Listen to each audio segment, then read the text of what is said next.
Hello everyone, welcome back to the channel Conflict Zone. Please subscribe and like my videos. Today we're diving into the dramatic unfolding of the title, Moscow Strikes Back, Russia Launches a Deadly Counterattack. Let's begin with the exterior. The theater of operations is sprawling, the terrain harsh and unforgiving. Russian forces have regrouped, launched a powerful counter-blow to regain the initiative. From wide open fields to urban fringes, the assault sweeps across rivers and forests, with mechanized columns advancing, artillery pounding, and aerial assets overhead. The exterior view shows the scale, roads choked with tanks, supply convoys snaking their way forward, and front-line defenses shifting under pressure. The visual backdrop is gray skies, muddy tracks, winter conditions turning to slush, the cold biting at equipment and men alike. Observers note how weather and terrain combine to shape the engagement, offering opportunities and risks. The outer frame is one of momentum. This is not merely defense, it is an offensive surge, a statement that Russia intends to strike back, consolidate gains, and force a shift in the conflict calculus. Lines that had been drawn are now being tested. Positions previously deemed stable are coming under renewed assault. The exterior dynamic also reflects the psychological dimension, signaling strength, reasserting deterrence, and seeking to reclaim the narrative. Outside the trenches and bunkers, this counterattack reverberates across maps, across borders, across the global media spotlight, now moving into the interior. Inside the command posts, the briefings, the forward operating bases, and the trenches themselves, the picture becomes far more granular and human. You can sense the tension in the rooms where generals and staff officers pore over satellite imagery and drone feeds, coordinating strike waves and coordinating logistics. Radio chatter crackles with updates, armored column at grid 14, C advancing, enemy artillery battery suppressed. Reinforcements en route.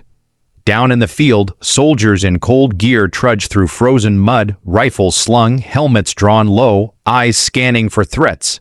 Inside the bunkers you hear the distant thud of shells, the hum of generators, the flicker of maps under headlamps. Medics stand ready, treating frostbite and shell shock alike. Supply officers tally rations, ammunition, fuel. Communication lines stretch back to higher headquarters, linking the front line with reserves, air assets, logistics hubs. The interior of this operation is a fine orchestration. Fire control centers sending coordinates, reconnaissance drones feeding video, artillery registering targets, tanks and infantry moving in concert. You witness the human cost, exhaustion, the stress of waiting, the surge of adrenaline when the order go comes, the chaos of impact, the aftermath. Inside transport hubs, vehicles are replenished, crews rotate out, repairs happen under cover of darkness. Officers confer in heated tones. We must penetrate here. Their flank is weak. Weather will affect our timeline. Morale becomes as tangible as manpower. Messages from home, ration packs, the smell of burnt diesel, the static of radios. The interior also reveals the complexity, coordinating multiple domains, land, air, electronic warfare, while maintaining supply lines in difficult conditions. This is no static trench war. It is dynamic, evolving, multifaceted. You sense the effort to maintain momentum, to exploit surprise, to press the advantage before the enemy can regroup.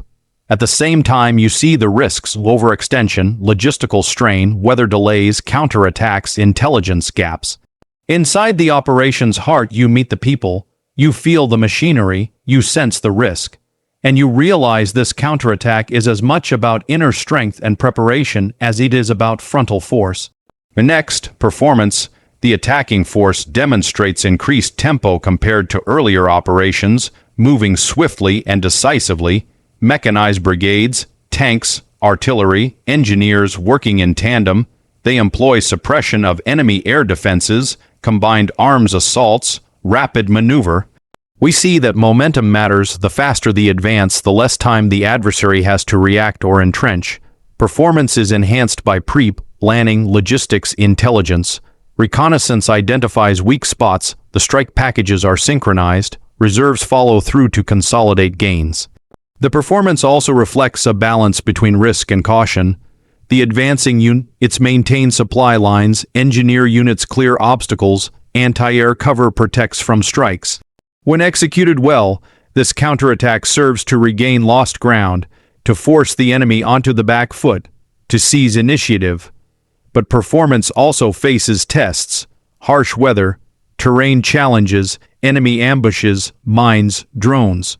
So far, the operation appears to be moving with purpose, coherence, surprise, and momentum.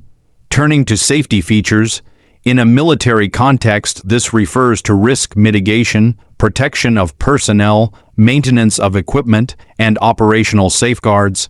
The attacking force has equipped units with improved thermal imaging, active protection systems for vehicles, enhanced night vision capability, and battlefield medicine readiness.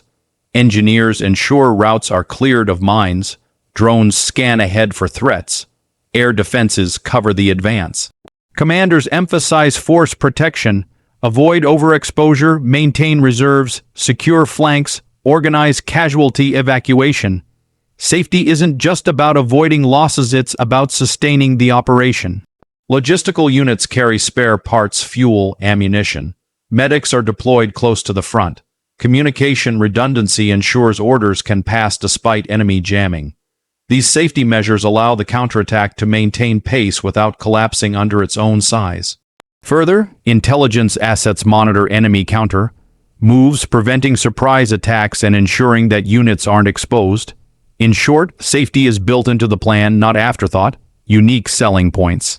What sets this counterattack apart from previous operations? First, timing and surprise. The move appears to have been mounted when the enemy expected a lull, thereby catching forces off guard.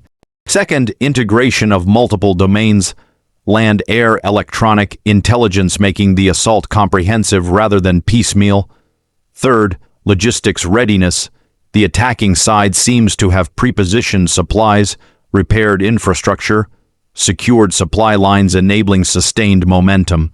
Fourth, adaptability to weather and terrain. The units are operating in adverse conditions that might have stalled less prepared forces. Fifth, psychological impact. This strike sends a message. Russia is not solely on the defensive. It can and will strike back, shifting the narrative and potentially altering wartime diplomacy and morale. Those are the distinguishing features that make this moment noteworthy. Price. In a conventional sense, the price of the operation includes cost in lives, material, time, strategic risk. It's difficult to quantify precisely in monetary terms, but we can say that mounting such a large-scale counterattack requires vast resources, fuel, ammunition, combat vehicles, air support, logistics rigging, medical infrastructure. The human cost is also significant. Troops in cold, under fire, sustain casualties. Strategically, the risk is high. If the counterattack stalls or is repulsed, it could result in loss of initiative, heavy losses, damaged morale, and a strengthened enemy defense. The price is therefore high, but the potential payoff in terms of regained territory, initiative, morale, negotiation leverage could be substantial, so the operation is weighed. Is the potential gain worth the cost? The actors appear to believe yes and have committed accordingly. Conclusion. In sum, this episode, Moscow strikes back, Russia launches a deadly counterattack, represents a pivotal moment. From the exterior, we see scale and momentum. From the interior, the orchestration and human dimension. From performance, the speed and coordination. From safety features, the protective measures and resilience. From unique selling points, the surprise, integration, and psychological edge. And from price, the heavy investment and risk. For viewers of this conflict zone channel, this is more than a battle. It's a strategic pivot, a statement of intent, an operation that may set the tone for the next phase. Will it succeed fully? Only time will tell.